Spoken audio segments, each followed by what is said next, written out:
Okay, so this video is going to show several examples of how to solve problems involving logs and exponents, and I kind of classify them in my head in specific ways. I like to think of these problems as either being what I refer to as one-sided or two-sided. One-sided or two-sided. Okay, so let me explain what this means.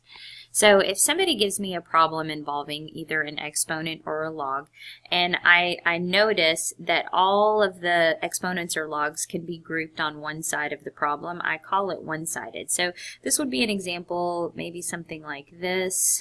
2x plus 1 equals 2. Something like that. And so in which case, when I look at this problem, I only see one base and one exponent, so I call it a one-sided problem.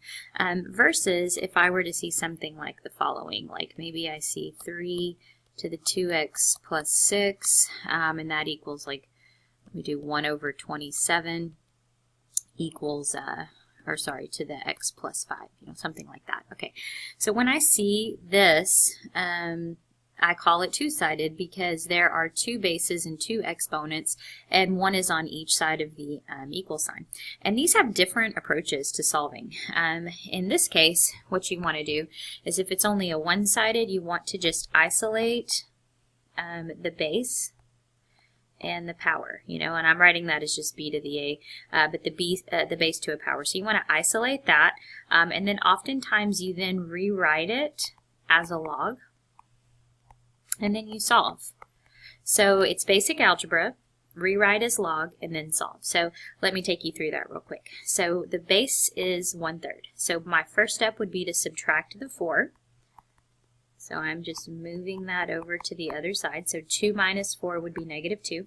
And then it's still not isolated because there's a -2 in the front. So I'm going to divide both sides by -2 to make that happen. And then this would be the point where I would probably rearrange it. So what we should know is the relationship between logs and exponents. Here you have a base and an exponent, and then we have the answer. And when you rewrite that as a log, everybody moves places, okay? The base stays the base, so the 1/3 will be down here, but these two are going to flip-flop, so it's going to be log base 1/3 of 1 equals whatever the exponent was. And then from here, it's just a calculator problem, and actually it may not even need to be a calculator problem because I know that 1/3 to the 0th power would equal a 1. Now, if you don't know that, the way you're going to type that into the calculator is you're going to do log of whatever the second number is, in this case it's a 1, divided by log of 1/3. This right here, guys, is actually using something called the change of base formula.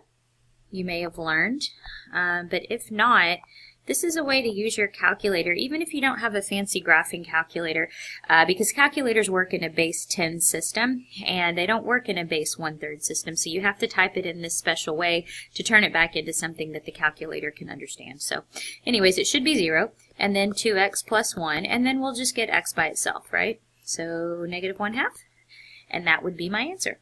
Okay, now that is how you go through it on a one-sided exponent. But what if, let me go back to the one I created a second ago. Let me try to go back to the one I created a second ago. It's not letting me, kids. It's sticking. What's happening? What's happening? Okay, there it is. So this was that problem I was searching for. So this would be the two-sided log. So a lot of times, and there's a couple ways to do these. The easy way, in my opinion, is if you can get the bases to match. Okay, so my goal is going to be to create common bases, and all that means is find a way to take a number and write it as a power so that you can make both of these match. Because if you can make both of these the same, you actually get to ignore them and then just solve the exponents. So I lucked out here because in this case it's a 3 and a 1 over 27, which 3 basically is the common base. So the left side is just going to stay the same because I like that 3.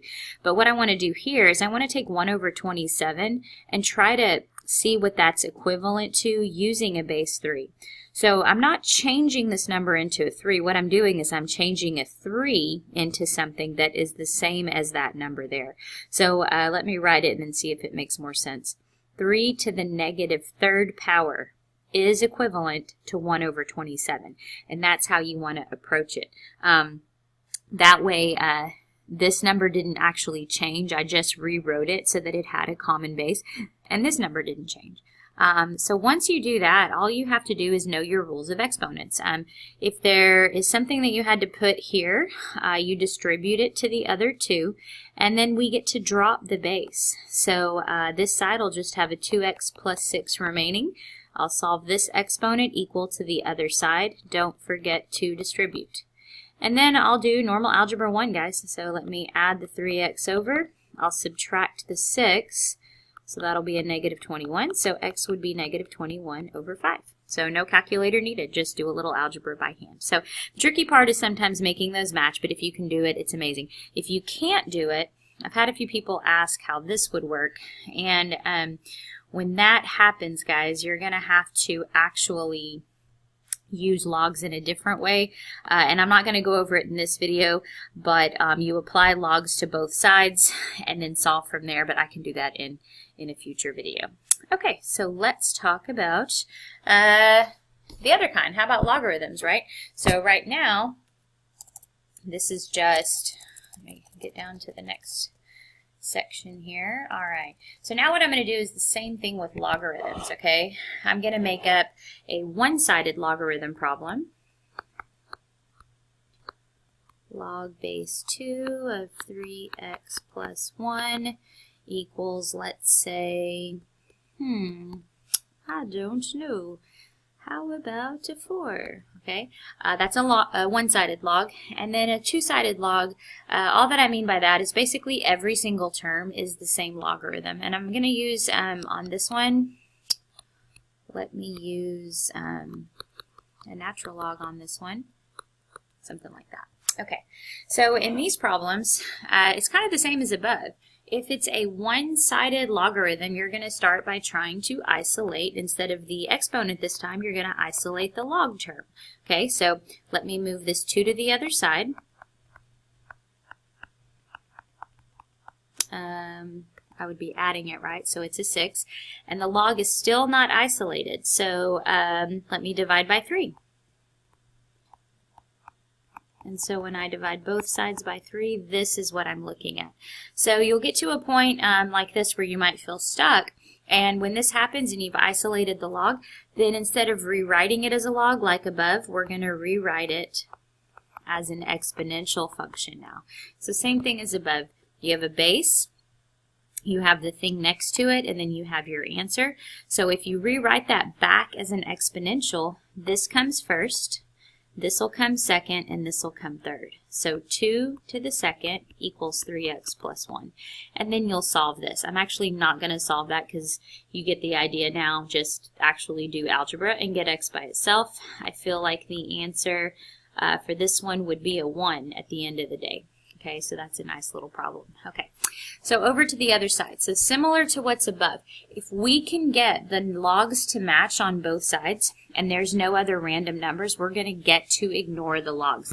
So you want to make it look like, I'm going to write the word condense, because you want to condense what you see so that you have a natural log or a log on one side and a natural log on another. You just want one on each side though, okay? So what this means is I need to find a way to condense these using properties of logs, which are the 3 rules that we, I'm sure you have written down somewhere, but there's a quotient property, which means that anytime there's a minus sign between 2 logs that have the same base, you're just going to divide.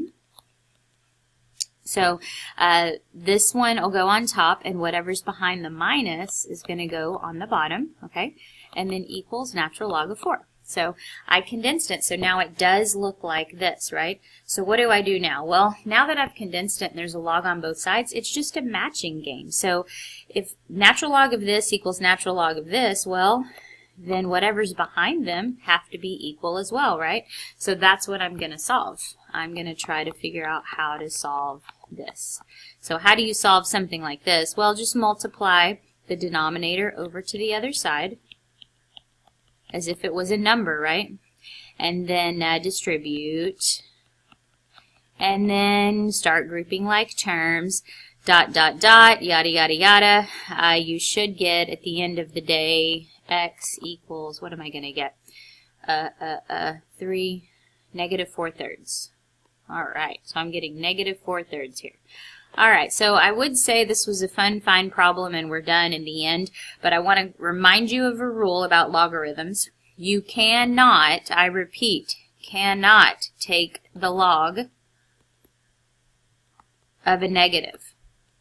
So when you get an answer, make sure that you're always on a log problem going back to step 1, taking that number and plugging it in everywhere. So like I need to plug it in here, I need to plug it in there, and if anywhere, if it breaks that rule and it comes out negative, it's actually not a solution. It's not a good number. So as y'all can see, this is negative, and when I plug it in, well, I'm trying to take the log of a negative number. So even though we did that work and we got this answer, there's actually no solution to this problem after all. Okay? Because the one solution we got doesn't work when you plug it back in. Over here, it reminds me I want to check this one over here, right? What did we get for this one? We got a 1. So let's take a positive 1. Let's go plug it in for our x's, which is right here. So if I plug in that 1, is this going to stay positive or negative? Well, it's going to stay positive, which is a good thing. It means this can be an answer. So that, friends, is how you do this stuff. Hopefully that video helped. And that's all I got for this video. Thanks.